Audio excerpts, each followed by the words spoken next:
It's time to look to the skies in search of birds with ornithologist Scott McPhee. And he's on the phone now. Good morning. How are you this morning, Scott? Oh, pretty good. Thanks, Belinda. How are you?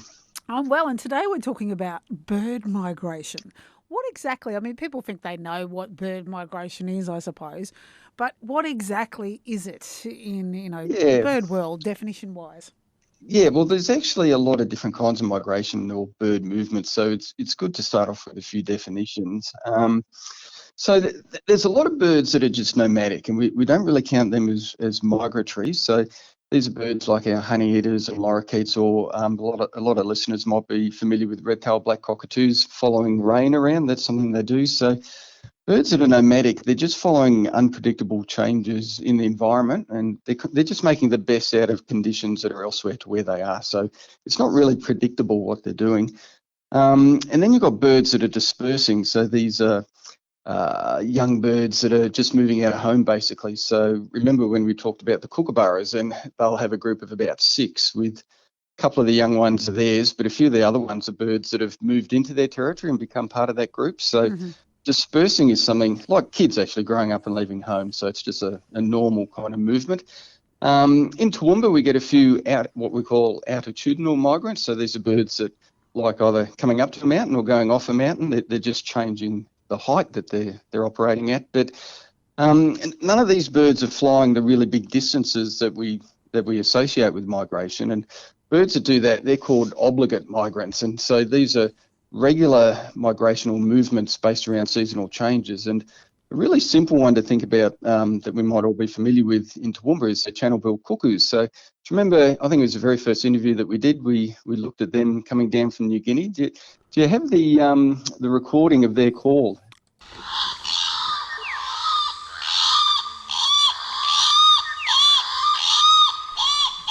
Yeah, so that's a very distinctive sound, and a lot of listeners will remember that turning up around about September each year. So they're not here at the moment. They're away at New Guinea, and they'll come down in a couple of months. And so that might seem like a pretty impressive feat, just flying down from New Guinea or Indonesia down to Toowoomba, or even as far down as Sydney. But that's nothing in the big scheme of things. So consider this. So Arctic terns, they actually fly from the Arctic to Antarctica every year, and we don't get them in the listening area, but they do turn up on the southern Australian shores. So that is literally almost from one pole to the next, right around the world. Wow. Are there any Yeah, that do those big distances that we get here in southern Queensland? yeah. So probably one of the most common ones that we can see is the white-throated needletail. And so just think of a swift. So we all know the kind of, I guess, aerodynamic shaped body with the large wings. This is a very large swift. It's about 20 centimetres long. And they come down to this part of the world every year from Siberia and Mongolia and northern Japan. And so if you look up along the escarpment here in Toowoomba or any forested area, they're insectivores. So they like congregating where there are insects, a good healthy insect population. So above Redwood Park is one spot where you can see them, or just any forested area. But sometimes they fly quite high. They can be over 1,000 metres high, but they will come down round about spring as well. So they're probably the most easy one to see in our area. But even though that's pretty amazing, them coming down from Siberia and Mongolia, it's not nearly as impressive as bar-tailed godwits. So these are a shorebird, and they've been nowadays with modern technology, it's quite easy to track migratory birds. So they've been tracked coming down from Alaska to New Zealand non-stop over 9 days. So I Wow. just think that's just like one of the most incredible feats ever. If you consider they're not a very large bird, No. and they are on the wing non-stop, and that's a journey of about 10,000 kilometres. So they breed When you up say north. on the wing, you mean actually they're physically Yeah. flying, like flapping their wings, gliding? Like, is there a term? Well, a mixture of both. So the migration movements, they're also timed on local weather events. So they're going to be looking at helpful wind currents to bring them down as well. So it's a mixture of gliding and flying. But the point with these bar-tailed godwits is some of them do it continuously with no stopovers. So staging points can be important for some birds, but some birds will do the whole distance in one go, like some of these godwits do. And that's over 10,000 kilometres. So We do get them in Queensland. They're just, I guess, outside our listening area, but they will turn up. I've actually seen them on Bribie Island. I filmed some there October last year, so I was really excited to see them. There's a small flock of about 20. Most of them go to New Zealand, but some of them come down around southern Queensland and a bit further down So Australia as regardless, I well. suppose regardless if they stop or not, it's still huge distance. So these birds must have an incredible ability to conserve energy. Yeah, well, and that I think is one of the most amazing things about migration. It's how they can, well, basically how they can do it and how they can know where to go. So, in terms of the energy, before birds leave, they'll eat lots of really energy-dense foods. So that's some mollusks for these shorebirds, or other birds will be eating nuts and certain seeds. So seeds that are high in cholesterol that they can turn into fat quite easily. So because fat's the most energy-rich way to store food, and most birds are quite light, but birds preparing for migration, they can double their body weight, and they actually, some of them have the ability to expand their stomach to like actually grow it. I don't just mean swallow it as it eats, but actually grow, swell as they eat, but to actually make the stomach itself larger so they can fit more in. They pack on all this food. This is called hyperphagia in the period when they're eating a lot. And then once they're all stocked up and ready to go, they can actually reduce the size of some of their organs, so it's just not dead weight that they're carrying. I And was then about to off ask they go. about the weight. If they eat a lot, they'd be heavier. But yes, I see how Yeah, they do that. so it's kind of a cost benefit thing. So if the extra weight is really high density energy, then it pays off for them. And other things that they don't need, like a stomach, they can reduce. Obviously, they don't get rid of it, but but they can reduce the size down. So there's less weight just in these organs that they're not going to use. So There'd be times when I'd be thinking I'd like to reduce the size of my stomach. yeah, Scott. But what about yeah. their compass? Do they have an internal compass in terms of where they're going?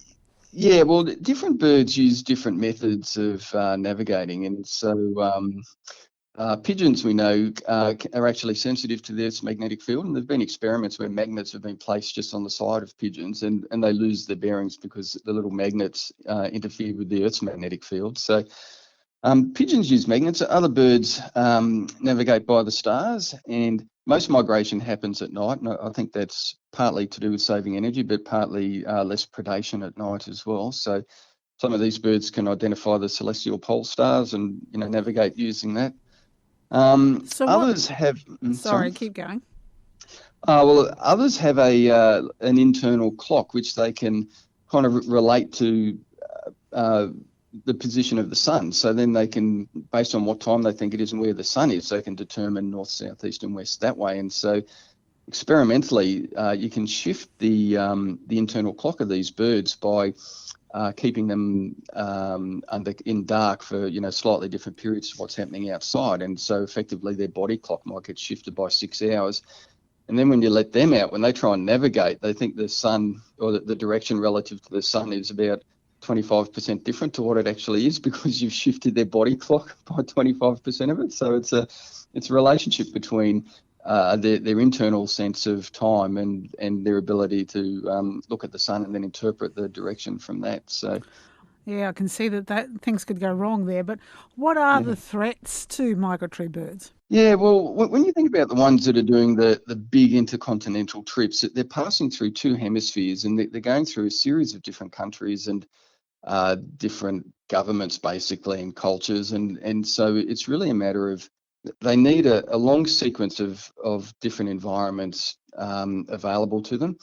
And so it's a bit like a link in a chain. So, you need all of the links there. And if you don't, then, the whole thing can fall over. And so that's something that we've actually got playing out in southern Queensland right now. So just down in Moreton Bay, there's a little harbour called Toondah Harbour. And so sometimes most of the bar-tailed godwits go to New Zealand, but some, as I was saying, come to Australia. And one of the spots they come to is Toondah Harbour. And that's a really important spot for them for refuelling. So after they've been flying, I mean, not all of them do it non-stop in 9 days. Some will stop a little bit on the way, but by the time they get this far south, they really need to refuel. And so having these staging points is critical for them. But Toondah Harbour, it's been proposed for a development where they're going to put accommodation and a marina and so forth in there. And This was that area is protected under the Ramsar Treaty. So this is a international treaty that Australia is part of to protect migratory shorebirds. So it's basically looking at important wetlands around the world and saying, well, if we want these great migrations to continue, then we've got to leave these staging points for them. And so this Toondah Harbour is meant to be protected under that, but there is a development proposal which it went to the federal government back in 2017, and the Environment Department knocked it back. But Josh Frydenberg, who was then the minister, rejected that advice from the scientists and encouraged the developers to keep going. So they were reformulating their development proposal, and now with the new government, well, we're just waiting to see what happens. But I just think we have other areas of less conservation value that we can develop, and areas like Toondah Harbour, and I encourage anyone to go down and have a look at it. I mean, you might think you're looking at a bunch of mudflats, but you're looking at a really important site for a lot of different birds that are migratory. And, there's just no comparison. If we want some of these amazing feats in nature to continue, then we have to play our part in protecting what they need for it to happen. So yeah, that's a bit of a hairy one, but it's going on right now down in Brisbane and Moreton Bay. So when you look at bird migration overall, only about 20% of the world's birds are migratory, but I think it's one of the most fascinating areas in ornithology. So when listeners hear the channel bill cuckoos, that's your cue to think that, okay, we're starting to get into spring, so more migration is going to be happening now. So go out, see if you can see some of the white-throated needletails. And a good one, which I see turn up at my place a lot around that time of year, is sacred kingfishers. So not all of them migrate. Some birds, it's only some of the population, not all of that particular species. So we find some sacred kingfishers like to come up the hill into Toowoomba just for the cooler weather, and they breed later on in the year around December, but they'll start turning up around September as well. So Scott, just keep an eye out. Yeah, we definitely will keep an eye out, but we've completely run out of time. I've got one very brief question, brief, before we go. You mentioned earlier that in the description of migration that sometimes it's leaving home, like the kids leaving home Dispersal. from Yes. From a human house, but. Yes. In a family, hopefully those children maintain contact with the parents, that there's always a connection there. Doesn't seem to be in the bird world. Do they just sort of take off and never see each other again?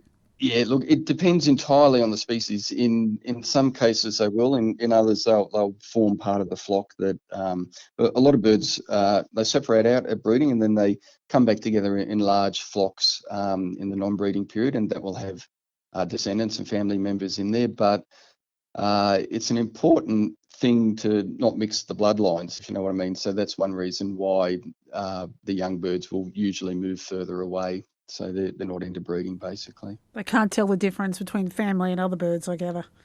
No.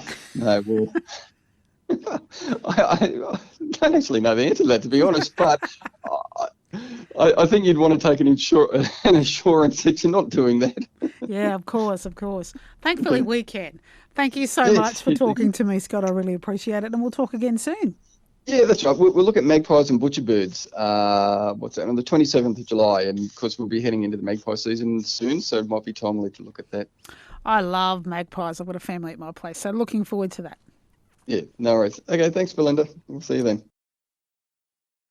That is Scott McPhee, an ornithologist, person who loves birds. And I got an email, actually, in this case, from Jill on birds she's saying she's blessed to have many birds in her backyard. They have a family of fairy wrens who come back each year, as well as a family of crested pigeons who also nest in the yard. We have colourful, noisy ones and blue-faced honeyeaters. They all love the native trees. Sometimes at night they hear the tawny frogmouth owl. They do have an indoor cat. Glad to hear that that cat is indoors, Jill. Cats are lovely. They just need to be kept away from the wildlife, and that means indoors, at the very least at night, but as much as possible. Megs is the name of Jill's cat. He sat patiently in the dining room window each day watching Netflix when fairy wrens when the fairy wren's nest. I would say she's playing on words, saying that the cat is watching Nestflix. So watching through the window at the birds that the cat cannot have. He was fascinated and they were safe. That sounds fantastic. Thank you so much for all those photos, Jill, as well. I'll have a look at them later. We may be able to put them up on the ABC Southern Queensland Facebook page. It is 10 minutes to 10.